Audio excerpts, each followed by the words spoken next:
A live look at our Fair First Alert Live radar right now. Still temperatures looking like the lower 80s to upper 70s around the region. We've got partly cloudy skies. Gonna continue to look for that as we head through the overnight, but temperatures are going to stay warm. We'll look for upper 70s close to the coast tomorrow, mid 70s elsewhere around the region. And pretty much as we go through the day, we'll start off with partly cloudy skies. We'll look for mostly cloudy skies as we head into the afternoon. A little bit of pop-up rain chances during that time, but still going to be tracking the very hot temperatures. Mid to upper 90s for most of us. Still going to already be into the mid 80s by the time we get into the mid-morning, so around 10 o'clock. And just to put things into perspective, inside your car, if it's 85 degrees outside, after 20 minutes, it's 114 degrees. As we head into our afternoons, we'll be above 95 degrees, but at 95, after 20 minutes, you're at 124 degrees. So don't forget to take a look in the back seat, watch after your pets, watch after anything that could melt in the car, because we've got very hot temperatures coming back into play. Still lower 90s at our beaches tomorrow, upper 90s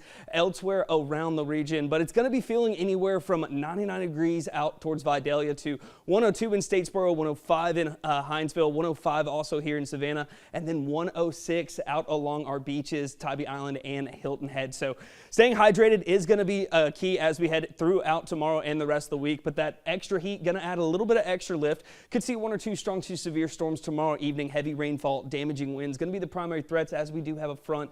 It's going to be working its way into the areas, so pretty much taking a look at that. This is all going to be coming in as we head into the later afternoon. It won't be until we get towards the evening that we look for those higher chances for those gusty winds in the low country.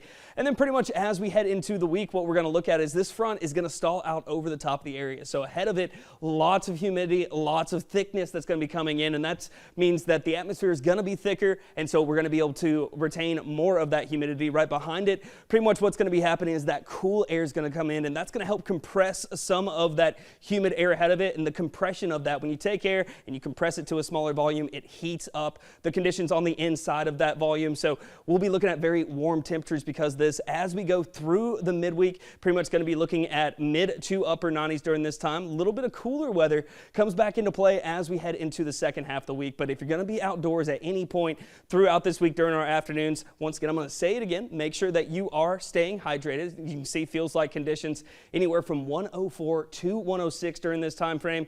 Going to get a little bit of help from the rain chances as we go into the second half of the week. 50% chances on Thursday, 40% chances as we head into Friday, because we do have this next front. It's going to be trying to dive into the area as we go into the start of the weekend, but I'm not going to look for it to clear the entirety of the area. We'll still feel the effects from this high pressure, so a summer-like pattern going to be setting back up as we head into next weekend. That means lower 90s out there, pop-up rain chances, especially for areas closer to the coast. And still, as some of these fronts come in, another chance that we could see one or two strong to severe storms the later half of the week. So just make sure you're staying hydrated and updated on the latest forecast. You can always get that information in the WTOC weather app.